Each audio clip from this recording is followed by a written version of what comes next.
যদি আপনাদের মোবাইল ফোনে রিপিটেডলি অ্যাডস আসতেই থাকে তাহলে সেই অ্যাডস কি করে বন্ধ করবেন সেইটা দেখুন।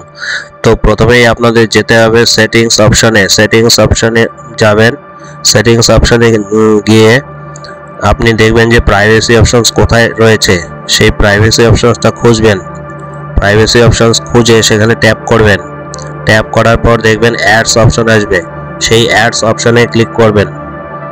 অ্যাডস অপশনে ট্যাপ করার পর দেখবেন ডিলিট অ্যাডভার্টাইজিং আইডি রয়েছে, সেই ডিলিট অ্যাডভার্টাইজিং আইডি অপশনে ট্যাপ করবেন। ট্যাপ করার পর ডিলিট অ্যাডভার্টাইজিং আইডিতে আবার ট্যাপ করবেন। ট্যাপ করার পর অ্যাডভার্টাইজিং আইডি ডিলিট হয়ে যাবে। এরপরে ব্যাক আসবেন। ব্যাক আসার পর আবার পাসওয়ার্ডস অ্যান্ড সিকিউরিটি অপশন দেখবেন। পাসওয়ার্ডস এবং সিকিউরিটি অপশনে ট্যাপ করবেন। ট্যাপ করার পর দেখবেন অ্যাড সার্ভিসেস অপশন কোথায় রয়েছে, অ্যাড সার্ভিসেস অপশনে ক্লিক করবেন। তারপরে দেখবেন অ্যাড সার্ভিসেস অপশন ট্যাপ করুন। ট্যাপ করার পর দেখবেন পার্সোনালাইজড অ্যাড রিকমেন্ডেশনস, এটা অফ করে দেবেন।